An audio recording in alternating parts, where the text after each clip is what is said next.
نلتقي مع لاعب فريق الاتحاد المحترف التونسي حسام بدوي. هو حسام، الاستعدادات متواصلة طبعا لفريق كرة اليد للمشاركة في تجمع التتويج في مدينة البيضاء. مجموعة ما نقولوش سهلة، فيها فريق النجمة فريق كبير في كرة اليد، أيضا فيها فريق النصر معروف في كرة اليد، أيضا موجود اتحاد الشرطة اللي كان حاضر في الدور التمهيدي.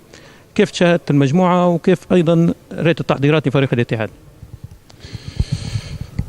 أول حاجة نشكرك على الاستضافة هذه.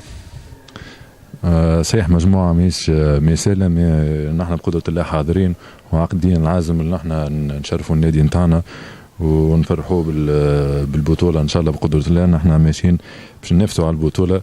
صحيح تواجدنا في مجموعة باهية، من ثقتنا في روحنا باهية بقدرة الله. نحن عندنا ثقة في روحنا وما نخافوا من حتى فريق إذا نهبطوا مركزين، ونتبعوا توصيات المدرب بطبيعة.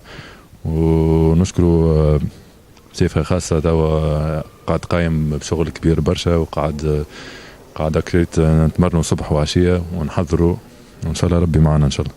كلمة تريد توجهها لجمهور نادي الاتحاد؟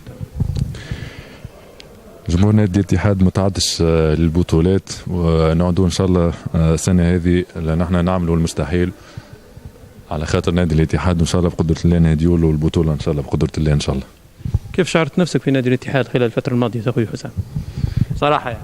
صراحة صحيح مريت بتجربة هوني في ليبيا مع نادي الأهلي.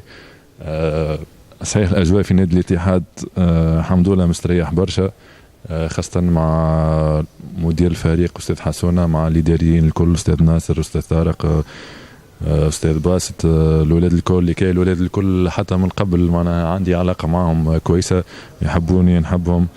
الأجواء نقولوا فوق العادة بقدرة الله إن شاء الله. معنا ما عنديش مشكلة في الانسجام مع الفريق بقدرة الله إن شاء الله. يعني نوعد فريق الاتحاد بقدرة الله إن شاء الله نقدم الإضافة اللي هم يستنوها، وإن شاء الله بقدرة الله نعودهم بالبطولة إن شاء الله. شكرا أخوي حسام. شكرا عايز.